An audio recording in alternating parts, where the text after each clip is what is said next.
প্ৰেমত ফুলিছে হতদল প্ৰেমত ঘূৰিছে ভূমণ্ডল প্ৰেমে নামানে উচ নিচ নামানে কোনো জাতিকুল প্ৰেম হেনো স্বৰ্গীয়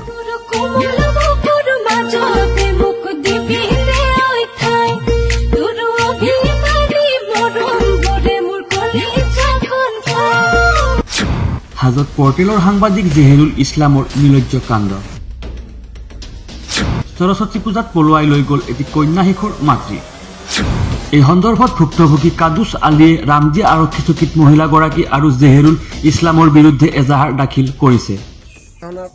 জেহেৰুল সাংবাদিকৰ লগত গৈছে হয় কেতিয়া গৈছে সোমবাৰ সৰস্বতী পূজাৰ দিনা কাৰ লগত গৈছে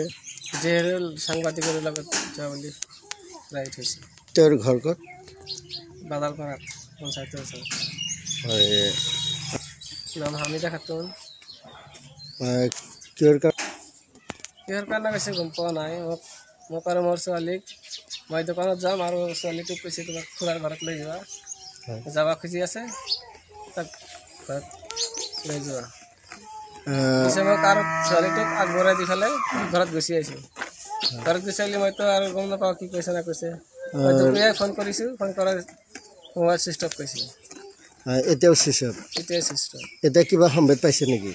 সময়ত পালোঁ ঘৰৰ পৰা কৈছে যে সেই ভাইটিঙে গৈছে দুপৰী চাইড গৈছে বুলি কৈছে ধুবুৰীত গৈছে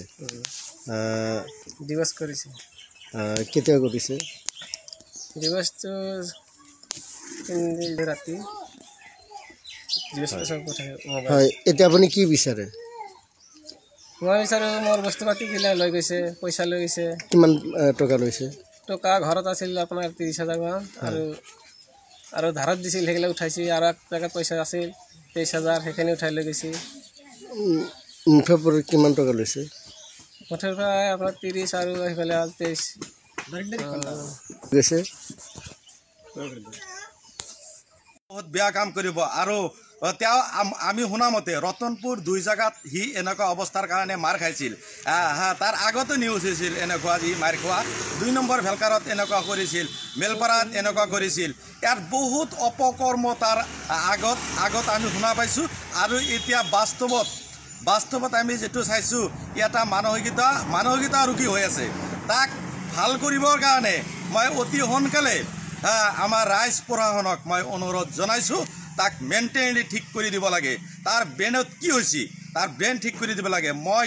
আকৌ এবাৰ অনুৰোধ কৰি জনাইছোঁ এই যি চেনেলত কাম কৰে সেই চেনেলৰ মুৰব্বীজনক মই অতি সোনকালে মই বিনম্ৰ অনুৰোধে মই কৈছোঁ তাক এই চেনেলৰ পৰা নিলম্বন কৰি তাক সুস্থ জীৱন দান কৰিবলৈ মই অনুৰোধ জনাইছোঁ তাক নিশ্চয় মেণ্টেল হস্পিটেল